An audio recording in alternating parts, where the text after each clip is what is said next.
Hi everyone, my name is Matt Guynn with On Earth Peace, and I will be reading Love Will See You Through, Martin Luther King Jr.'s 6 Guiding Beliefs as told by his niece. The author is Angela Farris Watkins, who's a professor of psychology at Spelman College in Atlanta, and the illustrator is Sally Wern Comport. Martin Luther King Jr. is recognized as one of the greatest men in history. I'm proud to say that he was also my uncle. Uncle Martin worked hard to end segregation and discrimination against African Americans. As he did so, Uncle Martin helped make America better. He believed that love and nonviolence were the solution. They were the basis of his 6 guiding beliefs.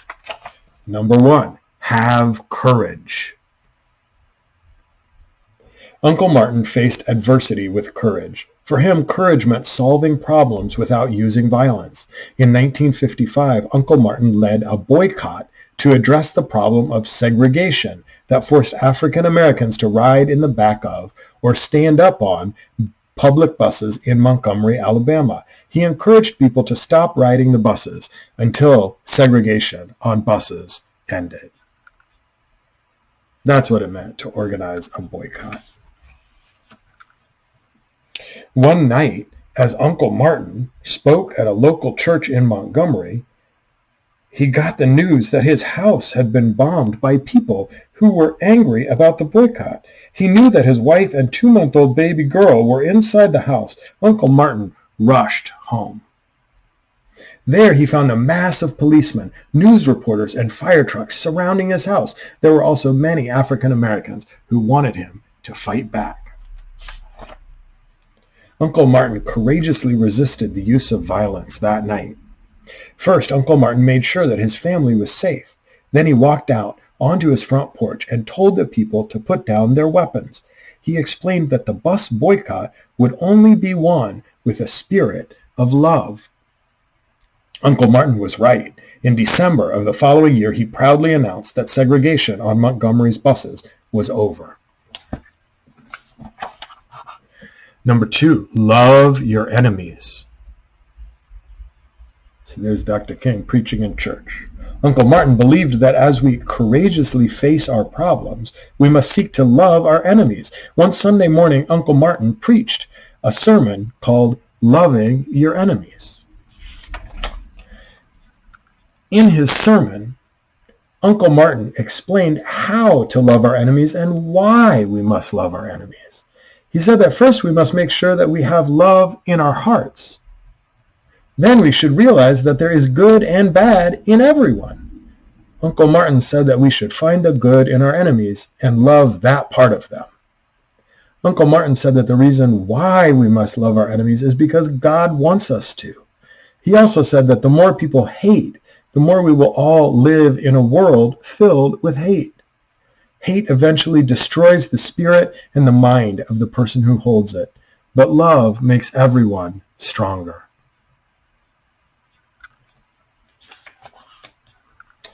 Number 3, fight the problem, not the person who caused it. What do you see here? Uncle Martin fought his problems without fighting people. He believed that if you love your enemies, you can focus all your energy on solving the problem. Just before Easter Sunday in 1963, Uncle Martin went to Birmingham, Alabama to stop segregation against African Americans in stores and restaurants there. He was arrested and put in jail for protesting. As he read the local newspaper, he discovered a letter by some of his fellow preachers and pastors. In it, they said that his protests in Birmingham were untimely and that he should back away.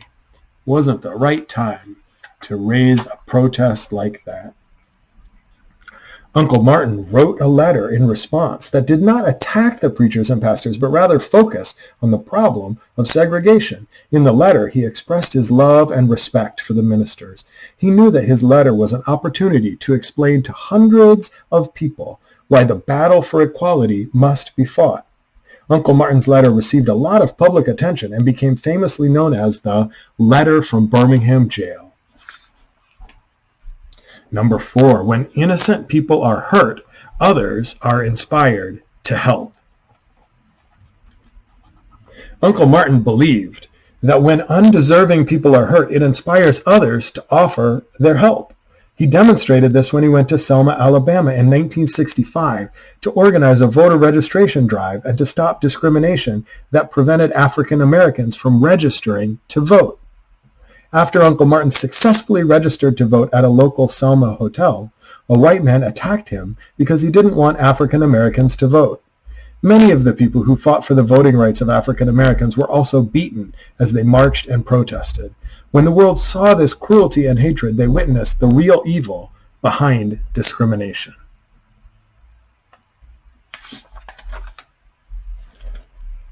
Across the country, people stepped forward to offer their help. President Lyndon B. Johnson was one of those people. Uncle Martin spoke with the president by phone. Later that year, President Johnson signed the Voting Rights Act, which outlawed discrimination in voter registration throughout the United States. Number 5, resist violence of any kind. Uncle Martin believed that we are all connected to one another. If someone hurts another person, they are also hurting themselves.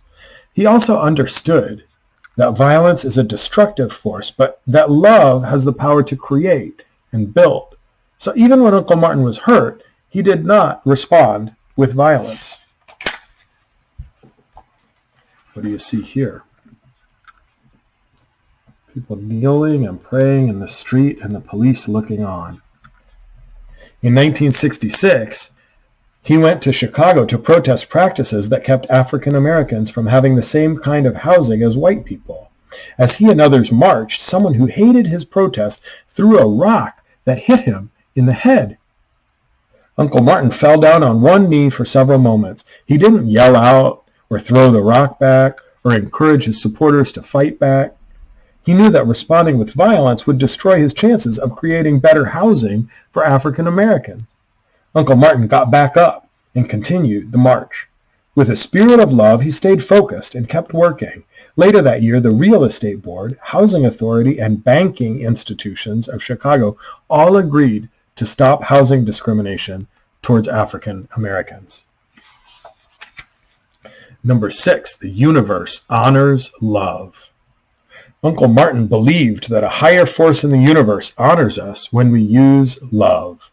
He put a lot of love out into the universe, and the universe honored him by giving him the power to achieve great things. Although he lived his life in constant danger, he refused violence because he knew love would prevail. Though Uncle Martin was killed by an act of violence, people have honored his legacy of love. The name Martin Luther King Jr. is recognized all over the world.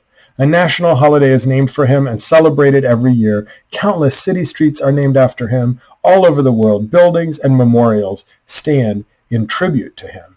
And this is the statue of him in Washington, D.C. And it says here, "Out of the mountain of despair, a stone of hope." But more important than any of that, America is a better place because of Uncle Martin. Uncle Martin was a man of peace. Love was his way of life. Uncle Martin's 6 guiding beliefs teach us that love has power. His life was proof that love will see you through.